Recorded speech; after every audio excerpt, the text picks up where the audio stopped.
good to catch up again, Colin. It'd be fantastic for us to have a conversation around diversity, and specifically neurodiversity within the workplace. I think we both know it's very well documented that diverse businesses are more innovative, empathetic workplaces, and therefore more productive and successful. However, I mean, in my experience, when diversity and inclusion is discussed, there seems to be more of a focus on perhaps ethnicity rather than neurodiversity. And I think the commentary, the information is getting better in this space. But when it comes to the recruitment, talent attraction process, there's definitely some things that I'm passionate about, and I know you will be. As to how we make things better. So yeah, I guess my first question is, what is your view around the misconceptions? Because I come across quite a lot of misconceptions when talking to people in the business. So should we start there? Yeah, no, absolutely. So, thanks for welcoming me on, Anthony. It's been, it's a fascinating subject. I'm neurodiverse myself. I've got OCD, anxiety, and ADHD. So I am neurodiverse, and I've done a lot of thinking around this subject and a lot of work on this subject, obviously. And one of the things you said, misconceptions, it seems to be deemed in a lot of conversations as being a negative. Neurodiversity, some people are scared of the subject matter. Some people think, oh, okay, that's that's people that are mentally ill, possibly. There's concerns around it. There's stigma associated with the whole conversation.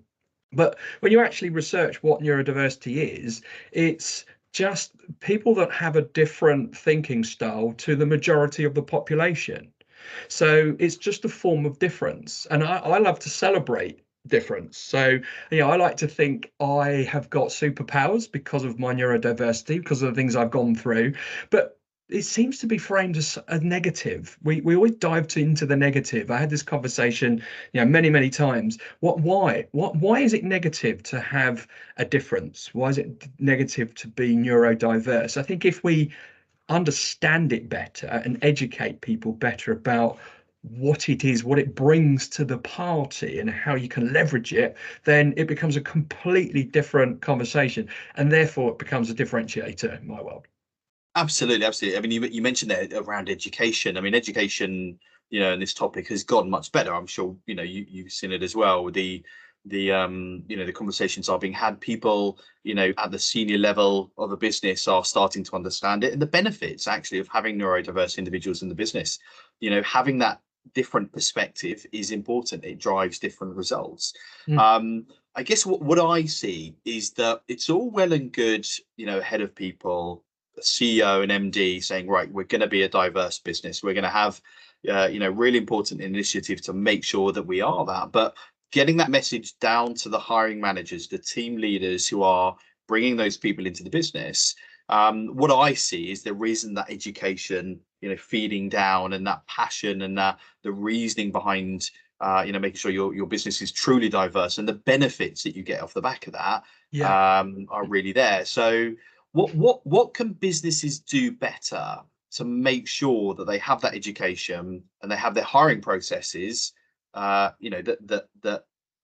appreciate neurodiverse individuals better? So I've got it's an interesting answer I've got to the question, because I applied my OCD brain to this to try and understand what the root cause is of people having difficulties with diversity. I mean, I've been in a few businesses where it was all about, we've got to get more Black heritage, we've got to get more women into the organization. Fantastic.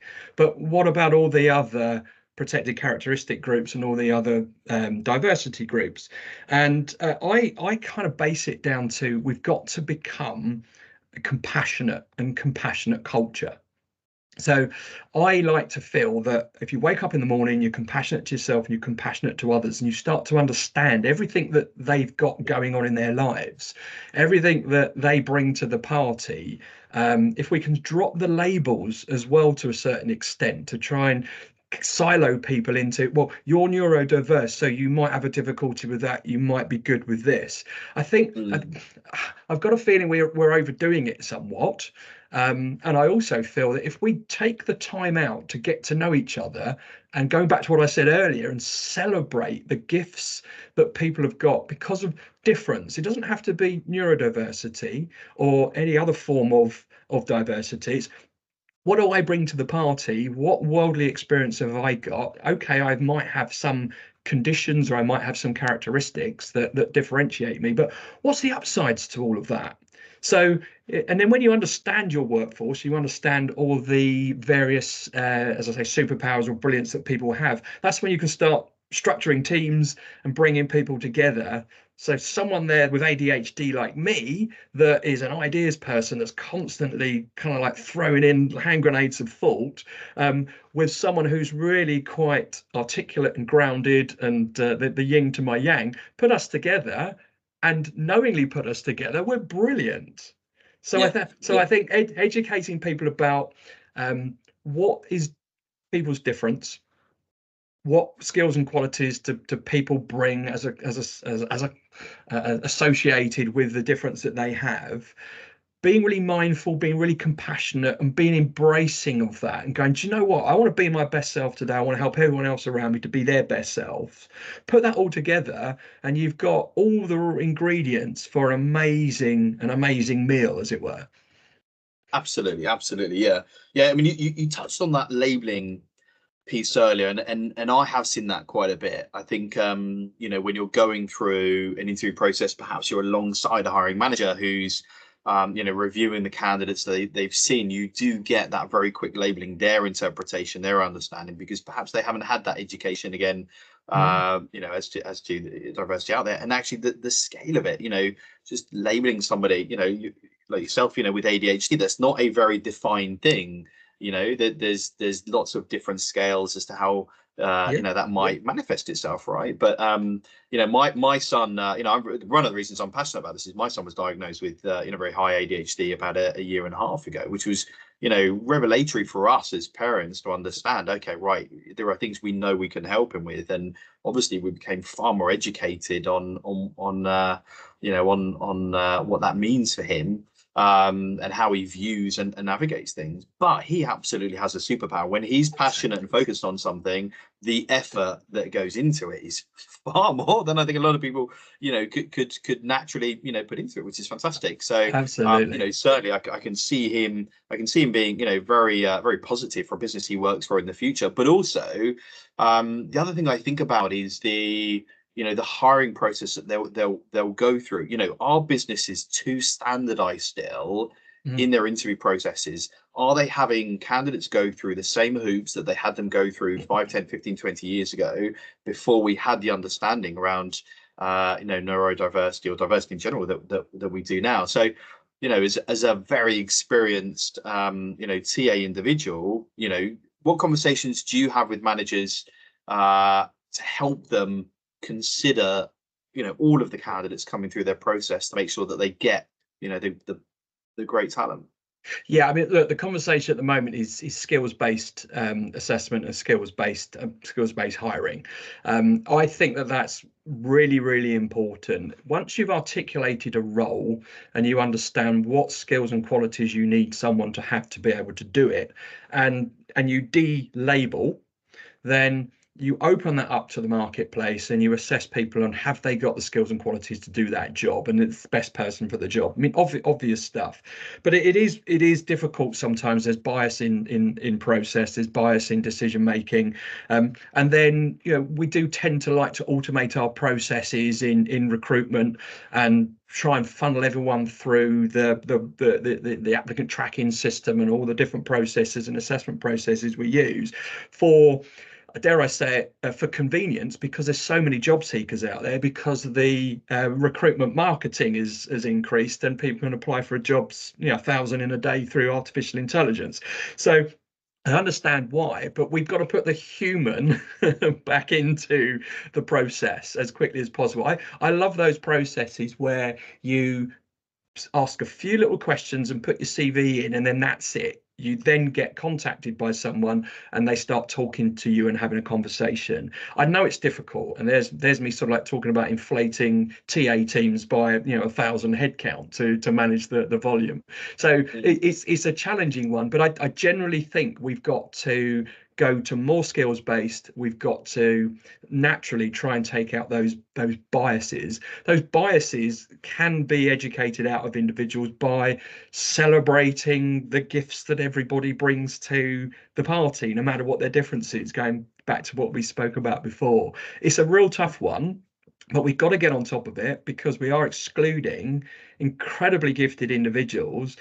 When there's a more propensity for people to talk about their differences, and we're encouraging it to reduce stigma, there's going to be more people opening up about it, especially youth coming through that are quite comfortable to talk about the experiences and challenges they have. If we don't get over this and we don't find the solution, we're going to miss out on incredible talent.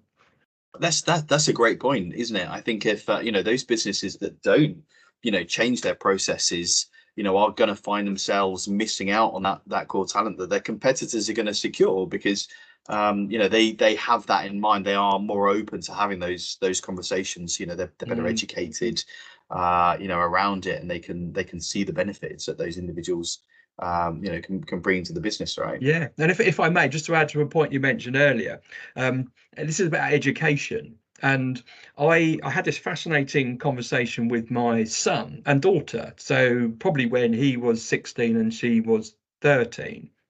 And they don't care about people's difference. They're just growing up accepting everything, and they're seeing so much on TikTok, Facebook, YouTube. Well, sorry, not Facebook. They're a bit young for that, aren't they? That's my that was our all day, of these social media channels. They're everything is just out there, and they're just growing up knowing that everybody's got amazing skills, qualities, and characteristics, and to them it's not a problem. But what I had the conversation with them about is I'm really worried that as soon as they get into a corporate, if that's what they choose to do, they're going to be educated that we've got a special program here to recruit people with this type of difference. We've got special target here and they're going to go, why?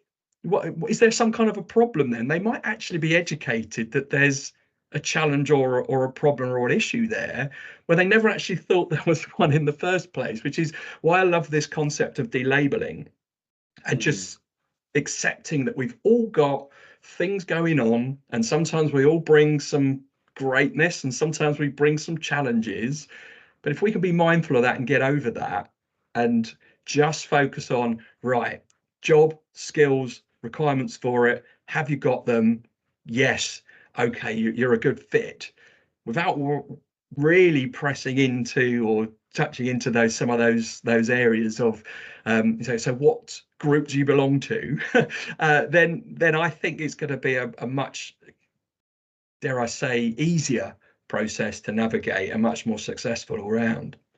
Yeah, absolutely. So yeah, look, I mean, we're both very passionate about this, and I think as much as the hiring market has improved, there's still a lot of work to do going forward. So in terms of yourself, just give us and the audience just 5 minutes on your background, the kind of good work that you can do and how you could help organizations with this. Oh, fantastic. So look, I've got two hats. I'm a global head of talent acquisition, employer brand and HR technology. So point me in the direction of a challenge with regards to scaling up an organization, putting all their technologies, promoting them from the rooftops, and everything else in between. I've worked for some huge organizations. I do that in my sleep, as it were. But equally, I've got what I class as an unfortunate but fortunate skill set, because I've broken multiple times and fallen over with my OCD, which is a form of burnout. And fixed myself multiple times, or had a lot of help along the way. And I now live in a state where I generally don't want to go back there. So I have built this ability to prevent myself from burning out, from going to that dark place that I never want to go back to. And that enables me to educate other people. So I work with individuals and I work with organizations. to build the mental fitness, strength and resilience of individuals and workforces, so that the productivity is increased, retention is reduced, obviously the well-being of individuals is enhanced, the attraction is there because people are saying great things about their organisation. And one of my clients is the Liberal Democrat Party, and I'm actually supporting them as their mental wealth and performance coach to build their fitness, strength and resilience in the run up to, during and after the general election. So Very good timing, yeah. a really good case there. So essentially I help individuals that sometimes need some support, someone to talk to, personal development, professional development, and maybe having challenges with their cognitive side of things. But really it's about supporting organizations to give their workforce the tools, the resources to be able to build their own mental fitness, their mental strength and their resilience. And that obviously leads to some incredible outcomes for the organizations I work for, and certainly the people that I support as well. Fantastic. Excellent. Good. Well, that's us good for time. Appreciate the conversation. It's been very healthy and very topical, and yeah, I'm sure we shall speak again soon.